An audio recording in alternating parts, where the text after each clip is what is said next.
There are three beautiful panels of Goddess Saraswati on the Halebeedu walls. They depict Saraswati as a beautiful lady in different moods. It is hard to believe that the artisan could create such exquisite sculptures on the wall. He has embellished the panels with all the beauty he could imagine and produced a lifelike image of Goddess Saraswati, leaving the visitor spellbound with its beauty and grace. Very rarely do you see sculptures raising a torrent of emotions in the viewers and hoping that the goddess comes alive from the stone wall. Truly, it is divinity in stone. The panels have been called Veena Saraswati, Natya Saraswati, or Dancing Saraswati, and Maha Saraswati. The panels have unfortunately been destroyed, and the Veena Saraswati statue has lost its veena, and the Saraswati's arms are also destroyed. Saraswati, wife of Brahma, is the goddess of speech, learning, and knowledge. As the Creator's wife, she is the mother of all creations. Those who pursue music, learning, and knowledge hold her in great regard, seeking her blessings and guidance. Saraswati literally means one that flows. This is in reference to the river that has now vanished. It finds mention in the Rig Veda, in which the river Saraswati is described as a mighty river with creative, purifying, and nourishing qualities. Saraswati is referred to by many names. In Devi Purana, she is called Savitri, Gayatri, Sati, Lakshmi, and Ambika. Saraswati receives great reverence from all artists and musicians. She is said to be the very manifestation of rhythm, tone, and melody. She is remembered through the 7 musical notes.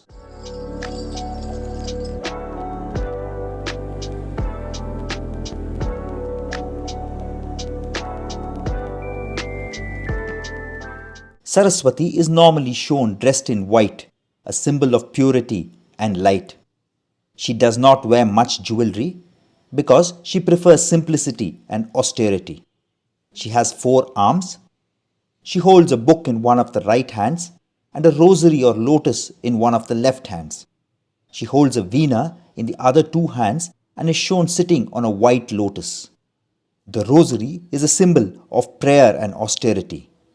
The book motivates one to acquire knowledge and wisdom. The veena motivates one to seek inner peace and bliss from music. When she contributes her attributes and abilities to Parvati or Durga, she appears as Maha Saraswati. She is shown holding a pasa or a noose, a trishul, a chakra, or a conch shell in her hands to express her power to overcome evil. Her vehicles are the swan and the peacock. The Saraswati Stuti reveals that Saraswati is the only goddess worshipped by gods, demons, Gandharvas, and Nagas alike because everyone seeks knowledge. Whoever prays to Saraswati is blessed with knowledge and intellect.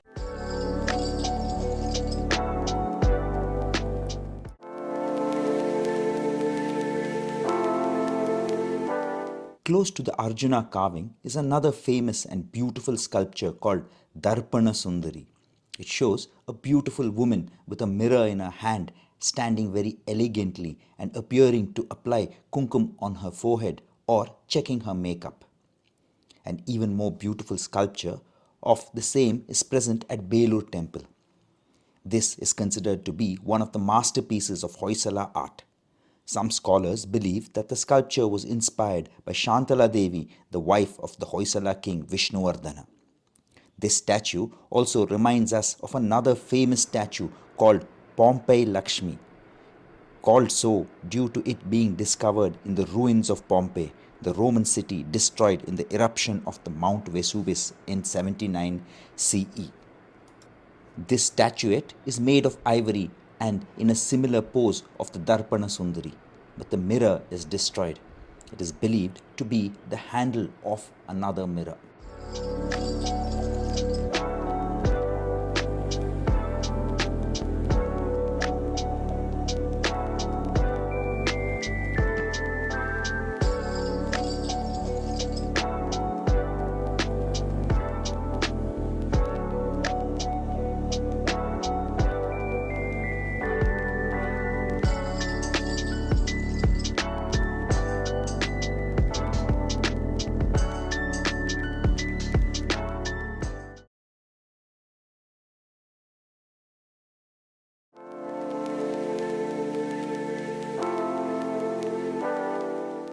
This panel, located on the outer wall of Halebeedu temple, depicts the tragic episode of Abhimanyu, son of Arjuna's death in the Mahabharata war.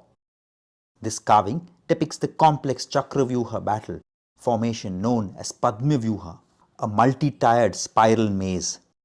It shows events of this episode with Abhimanyu's entry into the Chakravyuha and his ultimate death. The Chakravyuha is depicted as a spiral maze with concentric circles. It shows Abhimanyu entering the formation which he learns when he is in his mother's womb. However, he does not learn how to exit the Chakravyuha. As Abhimanyu progresses inwards, fighting and defeating many Kaurava warriors, including Duryodhana's son Lakshmana Kumar. Once he enters the maze, its entrance is blocked by Jayadratha, who wards off the Pandavas following Abhimanyu, thereby trapping him inside. The final part of the narrative culminates in Abhimanyu's death inside the Chakravyuha. The panel shows Bhima fighting with a mace and Drona on a chariot fighting with a bow. He can be identified by the Kumbha vessel on the flagpost of his chariot. With only 3 other Pandavas, Krishna, Arjuna and Pradyumna, knowing how to break the Chakravyuha, it was left to Abhimanyu to break the Chakravyuha of Drona. Abhimanyu is promised by Bhima that he will follow him along with Drishtadyumna, but is blocked by Jayadratha at the entrance of the Chakravyuha. Within the Chakravyuha, Abhimanyu causes havoc, fighting Drona, Karna, Duryodhana, Shalya and Dushasana. He also kills Lakshmana, son of Duryodhana. The Kauravas then surround Abhimanyu. Karna destroys Abhimanyu's bow from behind. Kritavarma kills Abhimanyu's horses. Kripa shoots dead the rear attendants of Abhimanyu. Abhimanyu then fights on with a sword and a shield. Drona destroys his sword and Karna his shield. The young warrior then picks up a wheel from his cart and fights on. This too is destroyed. He then picks up a mace and fights Dushasana's son. Both collapse to the ground. Dushasana's son recovers first and he strikes a mighty blow to Abhimanyu's forehead and kills him. The killing of Abhimanyu is an important phase in the Mahabharata war, and from this time onwards the rules of the war are broken numerous times by both the Pandavas and Kauravas. No wonder this scene is depicted on the wall of Halebeedu.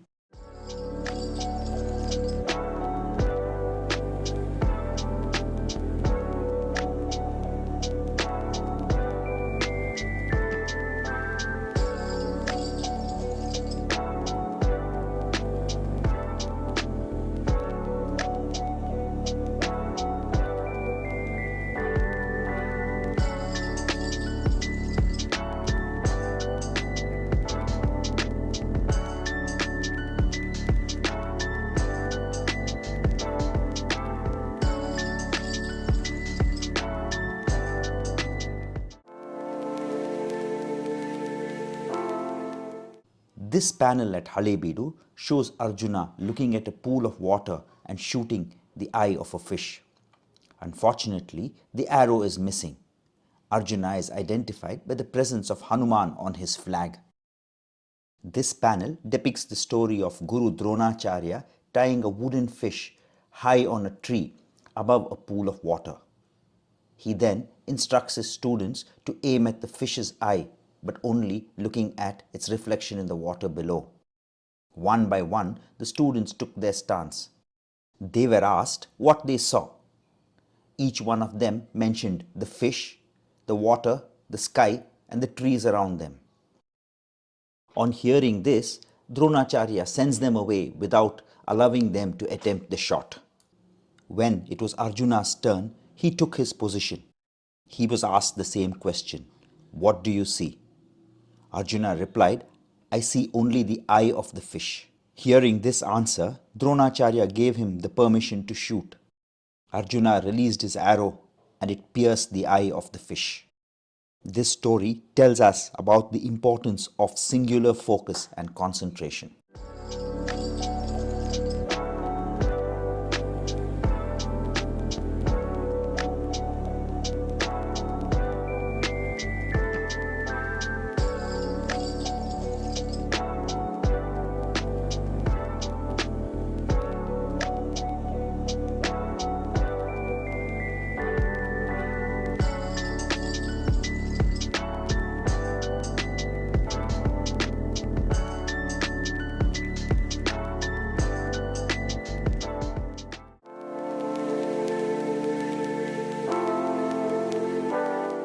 There is a panel on the outer wall of the temple showing the duel between Karna and Arjuna from the Mahabharata.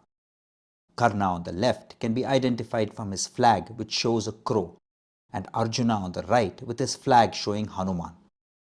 You can see arrows sent by the warriors multiplying as they fly through the air.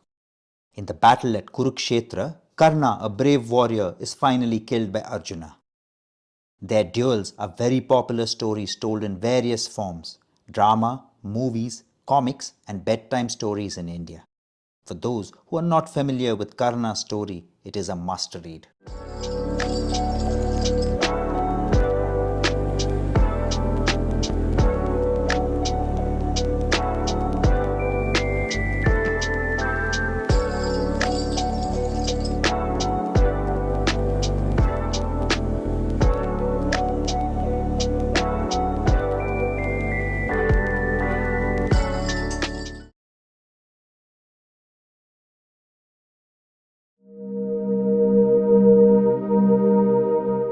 As we make pradakshina around the temple, we can see numerous sculptures damaged.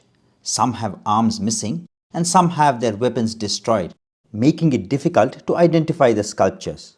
Many bands on the friezes are also destroyed.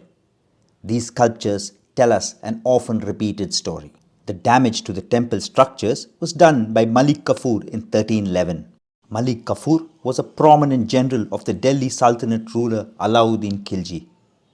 His exploits were recorded by Amir Khusro, who was his contemporary.